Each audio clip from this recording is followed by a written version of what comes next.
James ugiye sakara.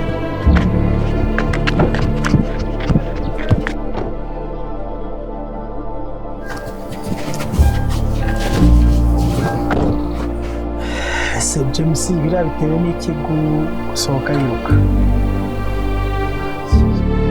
Mwana agize ikihe kibazo?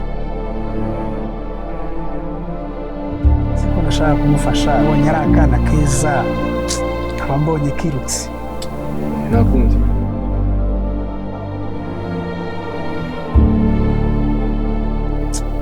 Reka ninjire mu nzu mbaza abakozi banjye impamvu ababonye agahita yiruka.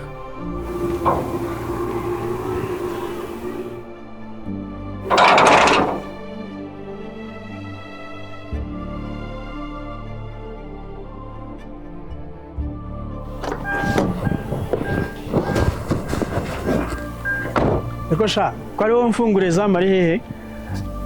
Zamu nago naho hari yagiye.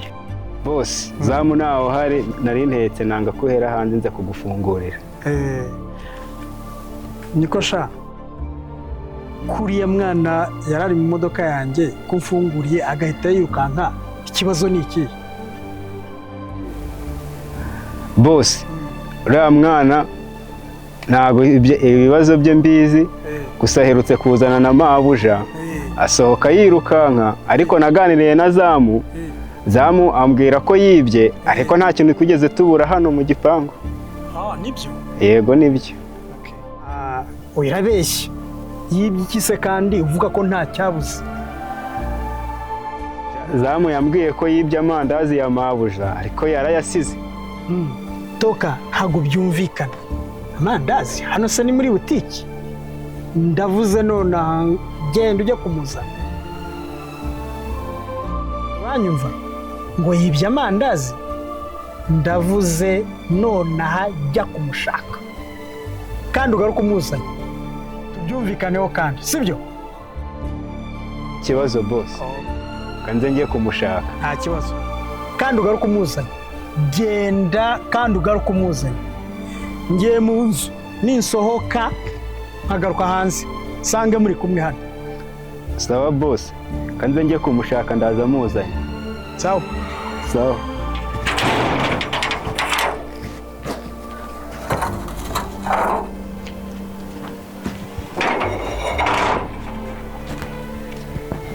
Bana we, kiriya cyana ko kinkozeho ndamenya ngikura hewe ko kinkozeho cyo nazamu.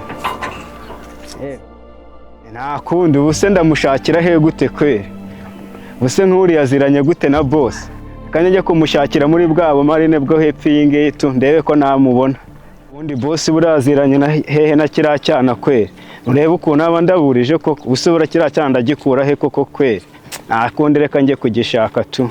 Akundi nyine niko babyagenze ariko boss nawe buraba ndaburije. Subundi boss yagiye amenyana n'aba boss bene wawe.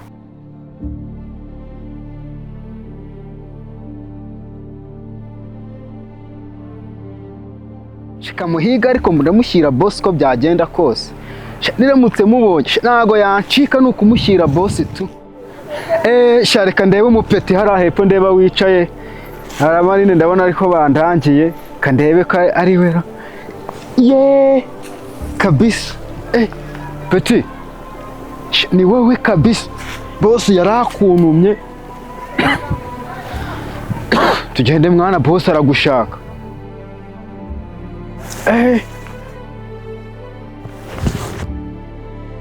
Boss angane mwana ngwino. Umva peti uri kwibuza amahirwe kabisa. Uri kwibuza amahirwe boss uzi ko ari kugushaka mwana. Ako peti wabangutse mwana peti. Umva peti uzi ko boss ari kugushaka mwana. Ako wegera ko kugubuza amahirwe. Ako peti urabona ibyo ari ibiki nkoreye koko urabona aho ngaho ndi bugakuremo gute koko? Peti umura ntabwo nshaka kugukubita nta nubwo nshaka kukugirira nabi gusa boss arakuntumye kandi nta makuru meza kabisa. Wapa ntabwo najyana na gahunda dufitanye. Peti umura nta kibazo nta kintu nshaka kugutwara ngwino basi tugende ndakugurira akantu tu. Hangane. Sha ndabizi abantu bizi. Komeza izawe nanjye nkomeze izanjye ntabwo navanga. basi reka mpamagare bosi aza kuvugisha wumve ko ntakubeshya. Fasha kabisa uze tugenda. Mba muri aho hantu ni habi peti. ntabwo naza muri kumbeshya mwashaka kunjyana mu kamvumo. Peti humura nta kibazo, nta kintu nshaka kugutwara, ngwino basi tugende ndakugurira akantu. Basi mbabarira umfashe uze tugende ndaguha ibiryo basi. Genda ubyirire nubwo inzara irenda kunyica. Mwana we, Peti wakihanganye kuko ukaza kuko bosi kagushaka, nutaza baranyirukana tu. Ubwo urashaka kunjyana ukankira bosi wawe na mabuja wawe mukankubita, ntabyo ubonye.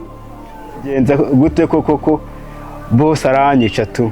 Ubuse koko naho ngaho urara? Ndara nyine, saruzi ko se ndara he? Surambabaje ubuse ndasobanurira iki bosi koko? Fashije ukaza tukagenda ko bosi agushakira amahoro. Wapa ntabwo najyana na gahunda dufitanye. Ndanze ntabwo naza aho ngaho. Mana we, ubwo ko ntabwo waza? Umva se mana, wari kumbwira ubusa ibyo ngibyo mbwira byose n'ubusuzwa tega nkuyobe. Ako si koko Peti, nibyo rero koko usugende usabye ko ndamubwira ngo tugende mubwire nashaka byumve nakundi.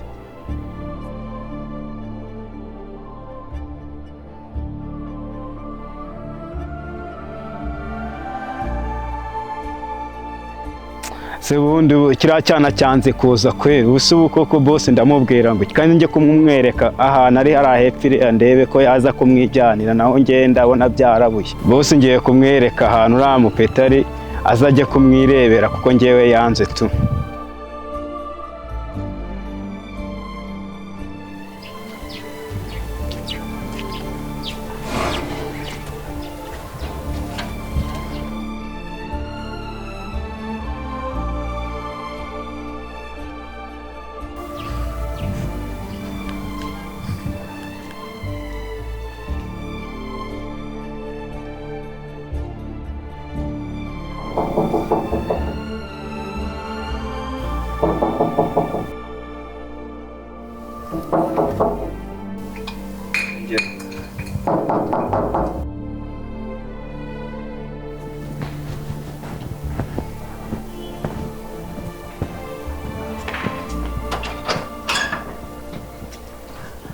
Itesha, Byiza. mwana ari he?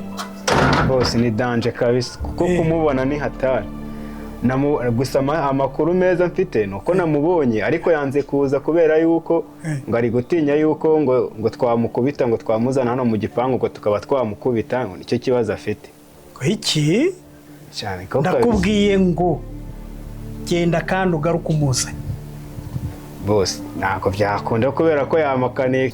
Bosi ago kumubona byoroshye, gusa icyo nagufasha cyo waza tukagenda nkakwereka ahantu ari, kubera yuko ahantu ari njye twavuganaga ndi hejuru ari hasi kugeramo bangirira n'aba bamarine baba bari kumwe baba barimo hasi bya danje. Kereka wihanganye ukaza nkajya kukwereka ahantu ari wenda yabyumva. Ubu tujyanye kakanya twagenda ukanyereka ahantu ari? Rwose nahakwereka nyine tu ari kumwe n'abandi bamarine aho habura. Okay, ngwino tujye mu modoka noneho duhite tugenda uhanyereke. Nta kibazo kabisa. Banguka ujye kuhanyereka. Bosi namubonye kabisa tujyanye mu kwereka, gusa ikintu nabanyeshije kubona cyo n'ubwoba gusa kabisa. Tugende uhanyereke hanyuma ibindi turabivugana nyuma.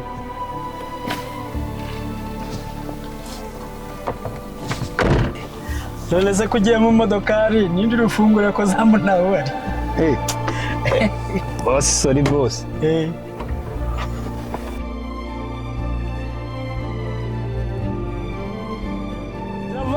Gira vuba tugende. Yego bosi.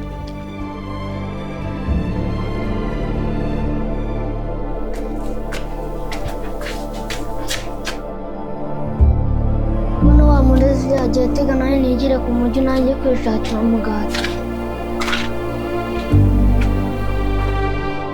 Ese ubu ngubu njye kwa bose ntabwo ibyo yari kumbwira ntabwo ari byo, ariko ubu ngubu tega njyeyo ari igihe yaba nkeneye ntabwo agiye kunkubita ntahite mucika ntirukanka.